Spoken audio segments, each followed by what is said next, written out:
Last week I was fortunate enough to come into a whole heap of new gear for my collection. Let's roll the intro and have a look at it.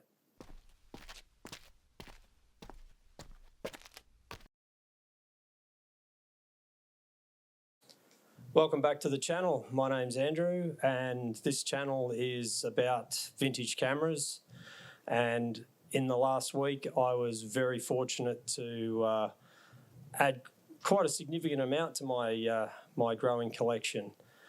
A little while ago I made a video which talked about how you go about starting a collection, and one of the ways I said that you could find new cameras was through family and friends. And fortunately I was sitting last week and I got a message from a friend who said, I'm cleaning out this house, I found a couple of cameras, would you like them? If you want them, they're yours. If not, they're getting thrown away. He sent me a photo. There was a couple of cameras and a couple of lenses. I said, yep, if you don't want them, I'll certainly have them. I offered to pay for them, but he was like, no, literally, if you don't want them, they're just going to the tip. I went around to his place later in the day and it had gone from 2 cameras to, I think in the end there was about 5 and a whole bunch of lenses. There was 3 bags full of gear. So this is very much a case of having people know that you're into this type of thing. A lot of people have got camera gear and that they don't use, and literally they will throw it away. And by the time we get to the end of this, particularly the last camera that I'm going to show you, it's scary to think that it was just going to end up being thrown away. Anyway, let's get started. We'll sort of work from the lowest to the highest in the gear. The first 2 were a couple of Practicas. This is a LTL. This is a TL1000. Now, Practicas were very basic cameras, Eastern European, made by a company called Pentacon in Eastern Europe. They were made like this all the way through the 1980s. They were very basic, very solid cameras. They were cheap. They were the bread and butter cameras. If you couldn't afford to buy the Pentaxes and the Canons and the Nikons, you grabbed yourself a Practica. Zenith was another brand at the same sort of time. So you've got 2 of these cameras here. Unfortunately, there are 2 of the lenses that it came with. We'll reach out. This is another lens. These 2 50mm lenses, sadly, they don't appear to be working. The apertures don't appear to be shutting down, but that's fine. There's some lenses here. They're M42 screw mounts, so there are millions of lenses. But in every other way, they appear to be working. Shutter speeds seem to be working. Unfortunately, they used a mercury battery, which is obviously no longer available. You can buy some batteries that will work with them, but honestly, if you pick up one of these things, and there are thousands of them out there, they're cheap to pick up. Just go out, shoot at Sunny 16, use an app on your phone. Just go out and enjoy them. The camera itself is fully mechanical. It pretty much won't let you down.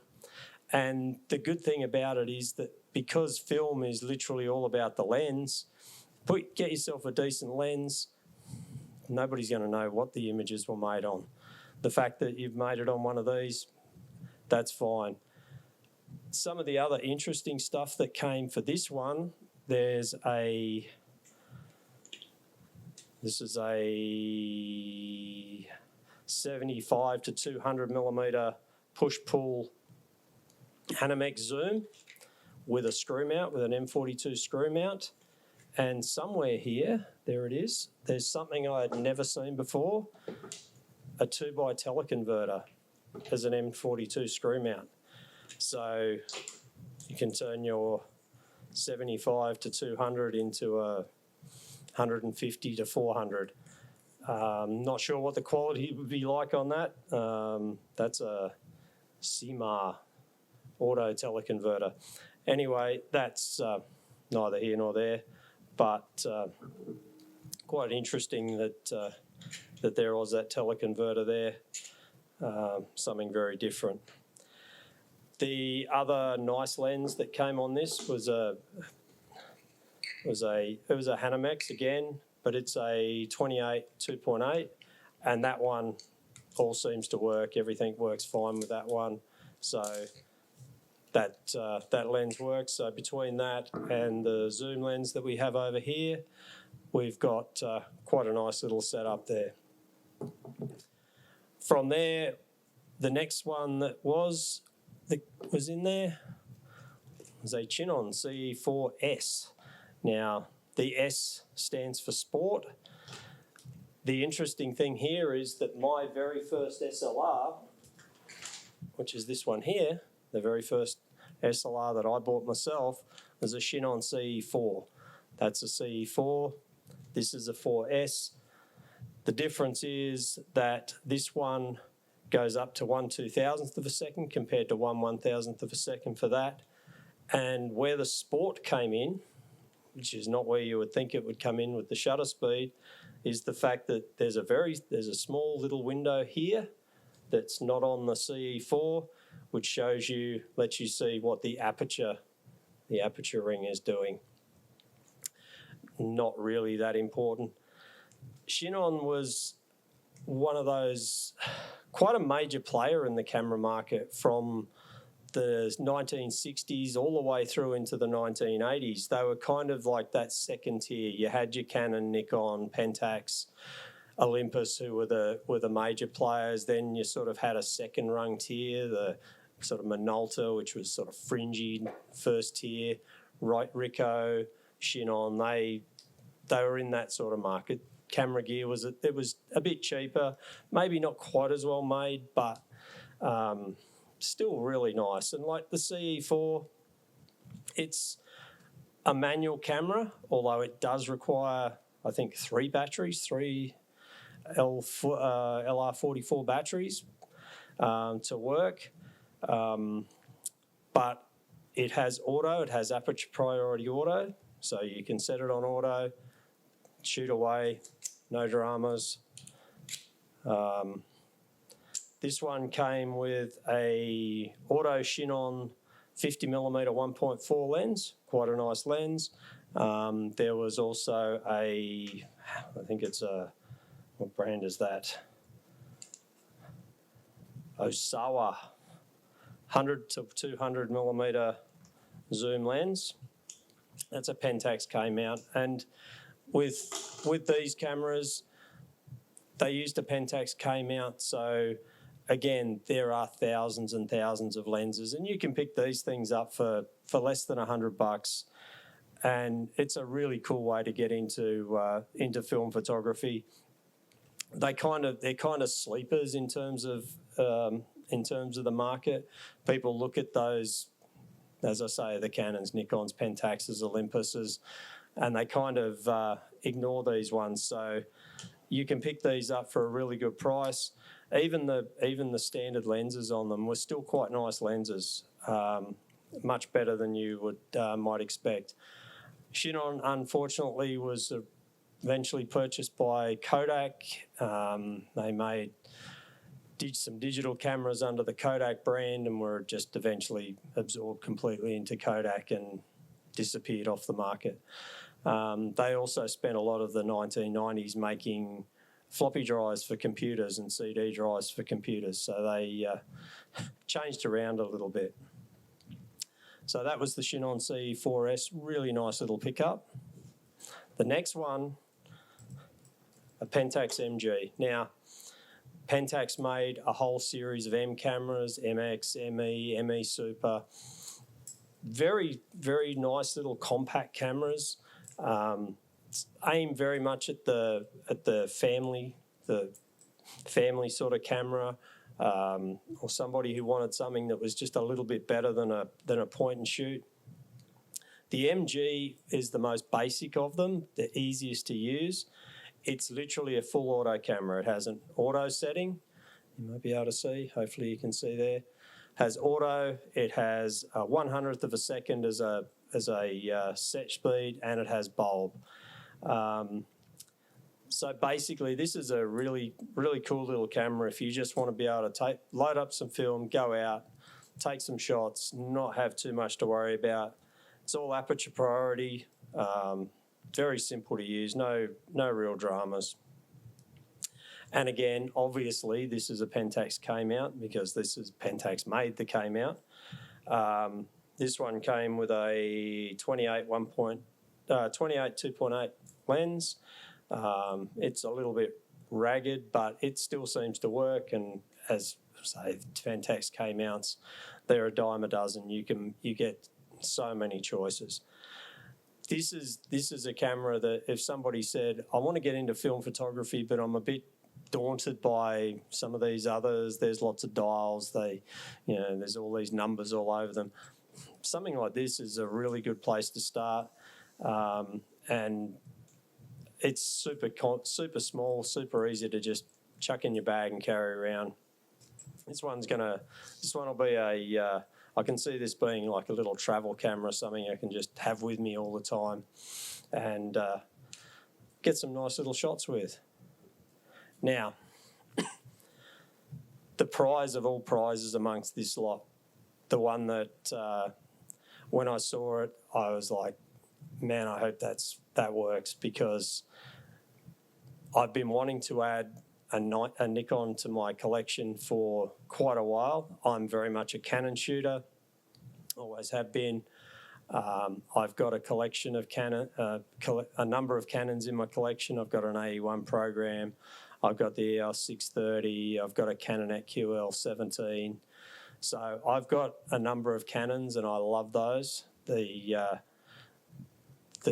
AE1 program and the 630 are my go-tos at this point in time. If I need a camera to check film with or whatever, I know they're going to work. If there's a stuff up, it's going to be the film or it's going to be me. But I would really wanted to add a nice Nikon to my collection. I kind of, the Fs, the F2s, the F3s are quite expensive. I had looked at maybe an F4. They haven't quite yet made it, but it's probably a little bit too modern for what I want. And in this collection was this. No markings, marking on the back, a Nikon FE with genuine Nikon motor drive and a Nikon 50mm 1.4 lens. This is, I picked it up and it's like, you are kidding. Like, honestly, this is something special. I got it home, looked at it. There's just little bits of wear on some of the brassing. The rewind knob is missing a handle. I've ordered a new one of those. Testing it, everything seems to work. Motor drive works, shutters work. I am loving this camera. Amongst what came with the camera was a couple of rolls of old film. So I'm running a Kodacolor 3 400 in this at the moment. I don't know how old it is or how it's been treated, so I'm running it at 200 and just having a play and see what it see how it goes. But this is just a beautiful tank of a camera. It's very heavy for its size, but it's absolutely beautiful. It is electronic. It has one fully manual shutter speed, which is M90. There's an M90 setting. Other than that, you do need batteries, but they're known to be extremely reliable. It has an ISO, which is listed as ASA on this, from quite low, I didn't actually look how low, up to 3200, exposure compensation. It literally is just it's the next step down from the F3, the F2, F3. This is probably close to an F2 without the ability to change the viewfinder. A little bit lower level. It's sort of aimed at the high-end consumer and the mid-range and maybe even the lower-end professional type market. Maybe as a second and third cameras for professional shooters. But it is absolutely beautiful. Like, it's so nice to hold. It is really nice. That is going to be one of my favourites going forward. And along with that, there came a Sigma 28 2.8, a Osawa, so whoever actually built this collection, and interestingly, the person who gave it to me did not know that the person whose gear this was even interested in photography. So whether they were interested in photography and then lost that interest, or whether they garage sale this, I don't know. But there's a Nikon mount Osawa 80 to 205 lens. So you've got two of this consumer level type lens for different cameras, which is interesting. The other one that came with it was a classic from the 1980s. Everybody had one of these, the 500mm mirror lens. They were cheap, long lens. My dad had one for the Pentax mount.